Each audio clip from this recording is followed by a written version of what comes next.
कर्पूरगौरं करुणावतारं संसारसारम्। ओम शिवाय, जय माता दी। पुनः स्वागत है आप सभी का। चलिए, हमारा तुम विषय लेते हैं नववर्ष 2025, पहला महीना जनवरी। हमारे प्यारे प्यारे कन्या राशि के जातक इनके लिए कैसा रहेगा, कैसा जाने वाला है, उस पर बहुत अच्छे से चर्चा करेंगे। एक एक भाव को लेके आगे बढ़ेंगे। सबसे पहले सभी ग्रहों के निमित्त जो है गोचरी व्यवस्था है उसको समझ लेते हैं।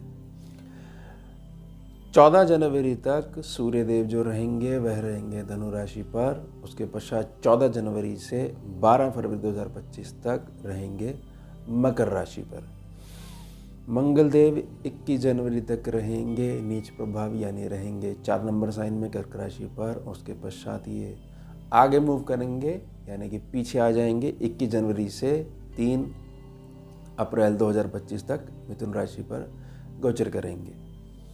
और ये पीछे क्यों आएंगे, क्योंकि आपको याद दिलवा देता हूँ 7 दिसंबर 2024 से 25 फरवरी 2025 तक 80 दिनों के लिए वक्री प्रभावी रहेंगे। यानी वक्री जो है इनका जो बल है वो बहुत ज़्यादा बढ़ गया है, महावक्री की श्रेणी में ये आ चुके हैं।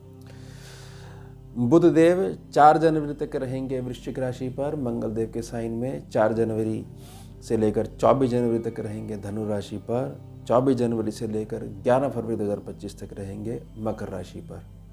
अब जनवरी महीने में 34 दिनों के लिए अस्त प्रभावी हो जाएंगे बुधदेव। उसका समय रहेगा 20 जनवरी से लेकर 22 फरवरी तक। बृहस्पति देव जैसे बने हुए हैं वृष राशि में वक्री, ऐसे ही चलेंगे जनवरी महीने में, क्योंकि 9 अक्टूबर 2024 से ये वक्री हो गए थे और 4 फरवरी 2025 में जाके पुनः मार्गी होंगे। वक्री काल की जो ये अवस्था है ये 119 दिनों के लिए मान्य बनी रहेगी। शुक्रदेव जो है शुक्र बाबा शनि बाबा के साथ बैठे हुए हैं। 28 दिसंबर 2024 में ये बैठ गए थे कुंभ राशि पर और 28 जनवरी तक बने रहेंगे। और 28 जनवरी के बाद से बहुत अच्छा मूव रहेगा। 31 मई तक काफ़ी लंबे समय तक ये मीन राशि पर उच्च प्रभावी होकर गोचर करेंगे। ध्यान रखना होगा कि मीन राशि पे राहु बाबा पहले से बैठे हुए हैं। शुक्र राहु का जो कॉम्बिनेशन है, बहुत सारी चीज़ों में सावधानी बरतने की आवश्यकता होती है, अदरवाइज शुक्र की उच्चता का लाभ नहीं मिल पाता है। कुंभ राशि में शनिदेव बने रहेंगे, फिर आगे जाके मूव करेंगे मीन राशि पर, गुरु के साइन में आ जाएंगे। राहु मीन राशि में है, केतु कन्या राशि में है, ऐसे ही बने रहेंगे। आगे जाके मई का महीना होगा, इसमें फिर पीछे आएंगे, यानी इनके पीछे आना, क्योंकि सदा वक्री रहते हैं, आगे बढ़ना कहलाता है। चलिए, ये होगी हमारी गोचर की व्यवस्था। ले लेते हैं प्रथम भाव, ले लेते हैं प्रथम भाव जो है और लग्नेश जो है इसकी स्थिति जो है वह कुंडली का मूल कहलाता है। दिमागी कैलकुलेशन बहुत ज़्यादा सक्रिय है। उसके पश्चात सुखों में वृद्धि होगी उसी दिमागी जो मेहनत है, मस्तिष्क की जो कैलकुलेशन है उसके आधार पर। साथ में सूर्य देव का साथ में मिलेगा और कहीं ना कहीं ऐसी समझ लीजिए कि अप्रत्याशित लाभ मिलेंगे, क्योंकि अस्त रहेंगे बुधदेव। अब अस्त का अर्थ क्या है? अस्त का अर्थ यही है कि आपके सम्मुख कोई ग्रह आपको शुभता देता हुआ अपनी आंखों से दिखाई दे रहा है और 34 दिनों के लिए जैसे मैंने प्रार्थना करी वह अस्त प्रभाव में हो गया। इसका क्या मतलब हुआ? ग्रह आपकी दृष्टि से तो ओझल हो चुका है, लेकिन ऊर्जा रूप में, परमाणु रूप में जो कृपा आ रही थी वह लगातार आ रही है। अब इस दौरान ग्रह की चाल उसको नहीं पकड़ पा रहे हो, लेकिन अगर वह बढ़ाकर देने की कोशिश करेगा तो उसको भी पकड़ नहीं पाओगे। यानी किसी भी प्रकार से जो अस्त प्रभाव होता है वो अमंगलता का सूचक नहीं होता है। इस बात को बहुत अच्छे समझ लीजिएगा।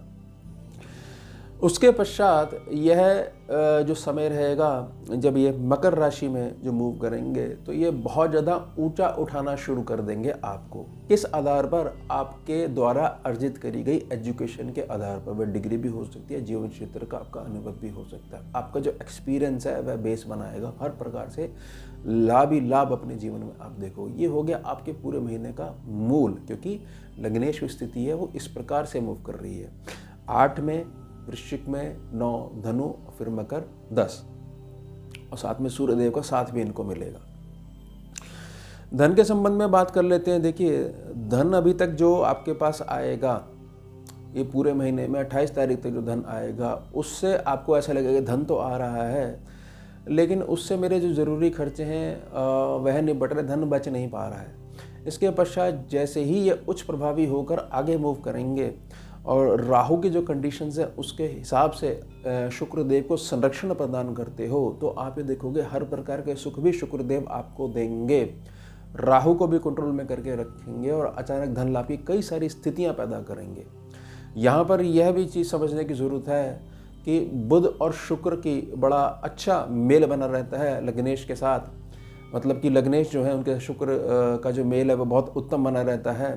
तो इस बात को बहुत ऐसे समझिएगा कि व्यापारिक गणना और व्यापारिक कुशलता किसी भी कार्य को करने के प्रति, यानी वो जो स्मार्टनेस है वो भी बाहर निकल के आएगी। आप स्वयं भी बहुत ज़्यादा हैरान रहेंगे कि देखिए ये चीज़ तो अंदर तो थी, लेकिन अब मंथन क्रिया से जो विपरीत समय आया उसमें चीज़ें बाहर निकल के आई और भर भर के मुझे लाभ देना उन्होंने शुरू कर दिया है। तीसरे सेक्शन को आप ऐसे समझिए कि तीसरे सेक्शन पे लंबे समय से जो ये बुध देव यहाँ पर बने हुए थे, क्योंकि फिर ये आगे मूव कर जाएंगे, तो इस दौरान मैंने पिछली बार आपसे प्रार्थना करी थी बुध और मंगल के निमित्त कि बुध और मंगल का जो कॉम्बिनेशन होता है किसी भी प्रकार से ये जुड़ जाते हैं, कहीं पे भी जुड़ जाते हैं तो जातक को बहुत उत्तम राजयोग देते हैं। लेकिन वो राजयोग अगर आप शारीरिक परिश्रम के द्वारा ऊर्जा को संचालित करना नहीं सीखते हो तो फिर यह राजयोग बिल्कुल जो है परेशान करने लग जाता है। यानी फिर हम इसको नेगेटिविटी में क्या बोलते हैं कि ऐसा जातक को तो सनक चढ़ गई है। लेकिन सनक चढ़ना यानी कि संकल्प की बहुत ज़्यादा मजबूती का ही दूसरा नाम है, लेकिन दिशा जो है वह उत्तम नहीं होती है। क्यों?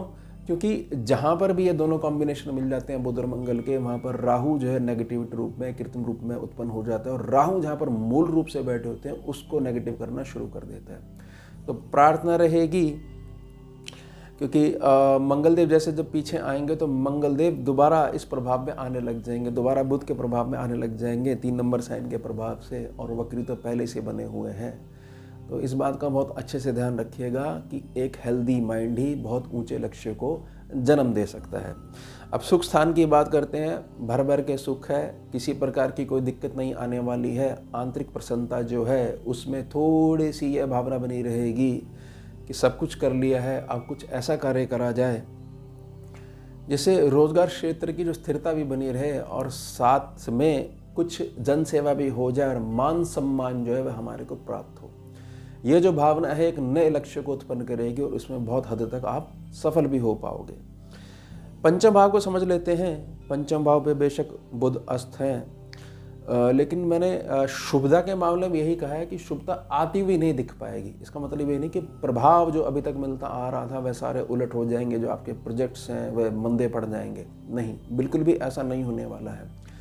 सूर्य जो है इस सेक्शन को थोड़ा सा बर्न भी करेंगे, 5वें सेक्शन को, यानी कि आपको ये बहुत ही समझ में आ जाएगी कि लगातार और निरंतर जो पथ पे चलता रहता है, परिश्रम के पथ पर, तो सर्व लाभ उसके चारों तरफ उसको ऑर्बिट करता रहता है। समझ जाइएगा, यानी कि मूल आप ये चीज़ समझ लोगे कि किसी भी प्रकार से जीवन में थक के हार कर बैठना जो है वह किसी भी समस्या का हल नहीं है। तो बहुत सारी चीज़ें जो मैं आपसे प्रार्थना कर रहा हूँ यह आपको लक्ष्य से भटकाने का प्रयास करेंगी, लेकिन नित्य संकल्प के आधार पर बहुत सारी चीज़ों के बीज जो है वह आप जो है पिरो दोगे, धरती में पिरो दोगे और बड़े बड़े वृक्षों की स्थापना होने वाली है। यानी कि जो पंचम भाव है यह कारक बना रहेगा आपके भाग्य को ऊंचा उठाने के लिए। भाग्य जैसे जैसे ऊंचा उठता जाएगा, जीवन में कुछ बड़ा करने के लिए आप लगातार आगे बढ़ते रहोगे, ऊंचे उठते रहोगे। छठे सेक्शन की बात कर लेते, जैसे मैंने पूर्व में प्रार्थना करी कि शिकायत थोड़ी सी बनी रहेगी 28 तारीख तक कि ठीक है धन का फ्लो पहले से अच्छा है लेकिन धन रुक नहीं पा रहा है। लेकिन शनिदेव के लिए मैं हमेशा प्रार्थना करता हूँ छठे भाव के लिए कि शनिदेव अपनी नीतियों के आधार पर, अगर आपको शनिदेव आपने अच्छे बना के रखे हुए हैं तो शनिदेव हर प्रकार की जिम्मेदारी छठे सेक्शन में ले लेते हैं। लेकिन शुक्र का जो यहाँ पर जो प्रवेश है थोड़ा सा आपको अपने हृदय की भावनाओं पे थोड़ा सा काबू रखना पड़ेगा, क्योंकि व्यर्थ का स्त्री पुरुष आकर्षण यहाँ पर परेशान कर सकता है। और अगर ऐसा नहीं है तो व्यर्थ का जो वैभव है, जैसे कि मान लीजिए आपके पास एक उत्तम वाहन है, अब आपको व्यर्थ में एक चीज़ आ गई है कि वाहन में बहुत ज़्यादा कमी है और हमारे को एकदम से जो है इंस्टॉलमेंट बंधवाते हुए ये वाहन लेके ही आना है, नहीं तो जो है हमारे प्राण जो है वो ऊपर नीचे जो हो रहे हैं वो बीच में आ जाएंगे। ये क्या हुआ, ये हो गया व्यर्थ का आकर्षण। क्योंकि क्या चीज़ है कि जाना फिर कहाँ है, आगे राहु के पास जाना है, और कोई भी ग्रह उसी क्षण पे जैसे ही उसका गोचर जो निर्धारित होता है तब फल नहीं देता है, पहले ही अपना असर दिखाना शुरू कर देता है। तो इससे सद्बुद्धि से बचना है। यहाँ पर जो पंचम भाव में जो बुध सूर्य हैं उनको अपनी आदतों के माध्यम से बरकरार बना के रखना है, जिससे सीधी दृष्टि जो लाभ स्थान पर पड़ रही है उससे लगातार लाभ आता रहे। उसके पश्चात जो है धन रुकेगा भी आपके पास, और बहुत तेज़ी से जो मासिक आय है उसमें भी बढ़ोतरी देखने को मिलेगी। अब 7वें सेक्शन के ऊपर बात कर लेते हैं। मैं राहु के संबंध में आपको चीज़ बताना चाहता हूँ। स्कैनिंग विद्या में शुक्र राहु को जब भी मिला दिया जाता है तो इसको नाम दिया गया है ब्रह्मचर्य दोष। इसमें ये समझ लीजिए कि ब्रह्मचर्य भी प्रभावित होता है, और ब्रह्मचर्य केवल स्त्री पुरुष आकर्षण में नहीं, व्यक्ति का जो संकल्प मार्ग है उसके प्रति जो संकल्प शक्ति है वह भी खंडित कर देते हैं। यानी कि शुक्र और राहु का जो कॉम्बिनेशन है, इसमें अगर राहु शुक्र को दबाने लग जाते हैं, हालांकि ये उच्च प्रभावी हो जाएंगे मीन राशि में आकर, तो जातक अपनी आदतों से अपने ही लक्ष्य को चौपट करने लग जाता है। तो हर प्रकार से जो एक ब्रह्मत्व की जो भावना को लेकर कि मुझे इस लक्ष्य की प्राप्ति में ब्रह्मनिष्ठ होकर चलना है, उसको खंडित करना शुरू कर देते हैं राहु। अब इस बात को ऐसे समझ लीजिए कि कोई जातक यह संकल्प लेके बैठा हो कि मुझे तो हर हाल में आगे बढ़ना ही बढ़ना है, मुझे किसी भी प्रकार से किसी कारण पे विचार नहीं करना है, कोई एक्सक्यूज़ नहीं मायने रखता है, तो कोई फ़र्क नहीं पड़ेगा। अगर जातक जो हर एक कारण को बहुत लंबा लंबा खींच के उस पर विश्लेषण करना शुरू कर देगा तो मेहनत का जो समय है वो विश्लेषण पर ही निकल जाएगा। बस ये सावधानी बना के रखिएगा। अदरवाइज पॉजिटिव रूप में 28 तारीख के बाद से मई तक का जो महीना है इसमें धन के संबंध में बिल्कुल निराशा देखने को नहीं मिलेगी। एक चीज़ और कहना चाहता हूँ कि अगर जीवन साथी का चुनाव आपने कर लिया है तो सीधे तरीके से फैमिली वालों को साथ में लेते हुए जो समाज का नियम है उनका भी उल्लंघन नहीं हो, इस मार्ग को ही हृदय में बनाकर चलिएगा। अदरवाइज कुछ गड़बड़ हो सकती है, क्योंकि राहु थोड़ा सा डिस्टर्ब करने का प्रयास करेंगे। अष्टम भाव को समझ लेते हैं। अष्टम भाव जो है यह दिखा रहा है कि आने वाले समय में कोई पैसिव इनकम का मार्ग आपके लिए प्रशस्त होने वाला है। आपके भाग्य के द्वारा कोई ना कोई पैसिव इनकम का मार्ग प्रशस्त होने वाला है, यानी 2 या 2 से अधिक मार्गों से आपके पास धन आना अटल है। प्रार्थना रहेगी शालीनता से जातक जो आगे बढ़ता है उत्तम लक्ष्मी का आशीर्वाद वहाँ बना रहता है। गुण भेद, अहंकार, गुस्सा, क्रोध ये आपके पुण्य को क्षीण करता है। आपकी मुस्कुराहट से कार्य बनते रहने चाहिए, यह सिद्धि आपके पास बनी रहनी चाहिए। भाग्य भाव को समझ लेते हैं। गुरु जहाँ पर बैठे हुए हैं ये अष्टम भाव को सपोर्ट कर रहे हैं और मंगलदेव गुरु को सपोर्ट कर रहे हैं। ये दोनों हो गए वक्री और अपने अपने से पीछे एक भाव को निखारने का प्रयास कर रहे हैं। आपके भाग्य में अगर छोटी यात्राएं हैं और जिसमें कि आपको ये लगता है कि मैं थोड़ा सा परेशान हो चुका हूँ कि इधर उधर भागना पड़ रहा है, तो समझ लीजिएगा गुरु की बहुत ज़्यादा पॉजिटिव एनर्जी आपके पास आ रही है। और अगर इस प्रकार का माहौल है कि आपको भाग्य के स्थान पर थोड़ी सी स्ट्रगल करनी पड़ रही है तो इन पैरों को चलाना शुरू कर दीजिएगा। गुरु बहुत ज़्यादा एक्टिव होकर बहुत तेज़ी से जो कर्म है उनको फल में परिवर्तित करने का आशीर्वाद देना प्रारंभ कर देंगे। अब 10 सेक्शन को समझ लेते हैं। देखिए 10 सेक्शन बहुत ज़्यादा मैं ये तो नहीं कहूँगा मजबूत है, लेकिन इसको मजबूत करा जा सकता है।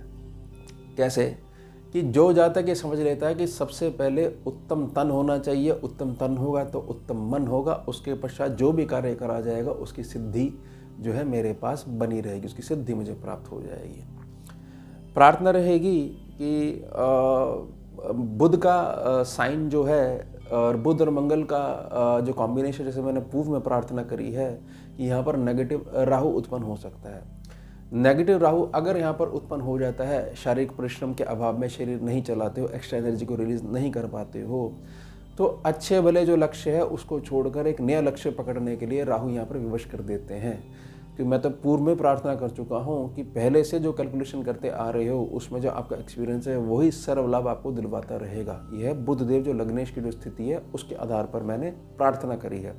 तो इससे थोड़ा सा बचिएगा, थोड़ा सा भाग्य स्थान को भी ध्यान रखिएगा। चलायमान ग्रह वहाँ पर बैठे हुए हैं, बेशक वक्री बैठे हुए हैं, और मंगल को भी समझिएगा और थोड़ा सा शरीर चलाइएगा और आप देखोगे बहुत सारी ऊर्जा रिलीज हो गई हैं और शारीरिक परिश्रम के पश्चात बहुत सारे नए नए आइडियाज़ जो हैं आपके पास आ गए हैं। लाभ स्थान को समझ लेते हैं। देखिए, लाभ स्थान पे मंगल जब तक बने हुए हैं तब तक आप ऐसे समझिएगा कि आपको ऐसा लग सकता है कि मैं प्रयास तो बहुत ज़्यादा कर रहा हूँ, लेकिन मेरे प्रयास जो विफल हो रहे हैं। इसके लिए छोटा सा उपाय भी दे दूंगा वीडियो के अंत में। प्रार्थना रहेगी कि विश्लेषण करने की बजाय सिर्फ एक निरीक्षण करिए। निरीक्षण होता है छोटा, विश्लेषण होता है बहुत लंबा। और जो जिस मार्ग पर चलते जा रहे हो उसको स्वयं में ये मानते हुए कि मेरे अकॉर्डिंग ही ये मार्ग है, मुझे ये मार्ग सूट करता है, मुझे अब ये देखना कि ये और ज़्यादा इम्प्रूव कैसे हो सकता है। तो 21 तारीख के बाद से बहुत ज़्यादा सर्वलाभ सेक्शन है, उसको बहुत ज़्यादा मजबूती मिलने वाली है, क्योंकि मंगलदेव यहाँ से हट जाएंगे। चलिए, द्वादश सेक्शन के ऊपर बात कर लेते हैं। द्वादश सेक्शन जो है थोड़ा सा आपको घर के जो व्यवस्था है, भौतिकता है, उस पर कुछ धन खर्च करवा सकता है। बच्चों की जो एजुकेशन है, बच्चों के जो थोड़े खर्चे हैं, उसके संबंध में कुछ धन खर्च करवा सकता है। लेकिन प्रार्थना रहेगी, एक खर्चा होता है और एक इन्वेस्टमेंट होती है।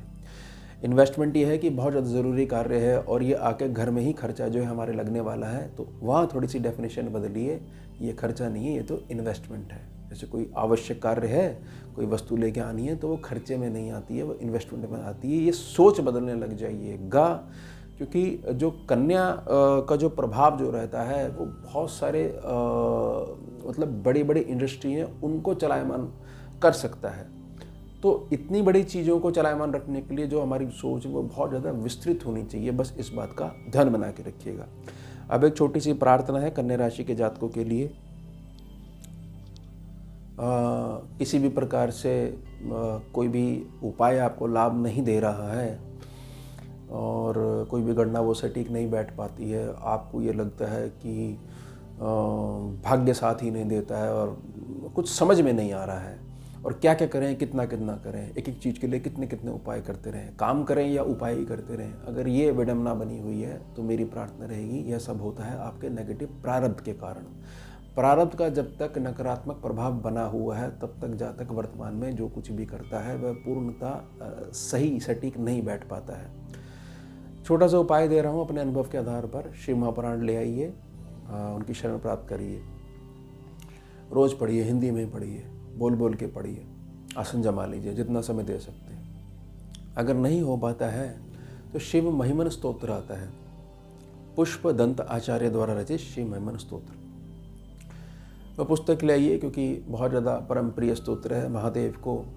और इसको 108 दिन का संकल्प लेके कि मैं 108 दिन इसका पाठ करूँगा या करूँगी, तो आप देखोगे जो नेगेटिव प्रारब्ध है, जिसके लिए बहुत ज़्यादा कोई सटीक उपाय कई बार नहीं मिल पा रहा है आपको, क्योंकि वो प्रारब्ध अपना असर दिखाता है पूरा, तो नेगेटिव प्रारब्ध थोड़ा सा हिलने लग जाएगा आपके वर्तमान कर्म के द्वारा। समझ जाइएगा इसको कि पूर्व का जो प्रारब्ध है उसको काटने के लिए वर्तमान में ही कर्म करना पड़ता है। तो श्री शरण लीजिए, हमने बहुत लंबे समय तक इसको उपाय को करवाया है और नेगेटिव प्रारब्ध को बहुत सरलता से ये निगल जाता है। बाकी आपकी आस्था है, आपकी संकल्प शक्ति है, वो कितना इनपुट देते हो। उसके पश्चात 108 दिन के पश्चात धीरे धीरे जो है समय कटता जाएगा और 11-12 दिन के बाद आपको स्वयं में लगने लग जाएगा हाँ बहुत सारी चीज़ें हैं जिनके जवाब मेरे पास नहीं थे, धीरे धीरे वह कटना शुरू हो गई हैं। उसके पश्चात कुछ भी उपाय करोगे, कैसे भी जो आप आगे बढ़ोगे, तो निरंतर आपकी जो चाल है वो बनी रहेगी। इस बात को थोड़ा सा आप स्वीकार कीजिएगा, मेरी निजी प्रार्थना रहेगी। तो ये हो गया हमारा उत्तम विषय। मिलते हैं आपसे अगले भाग में नए विषय के साथ। जुड़िए और जोड़िए। ओम शिवा जय माता। भुजगेन्द्रहारम् कर्पूरगौरं करुणावतारं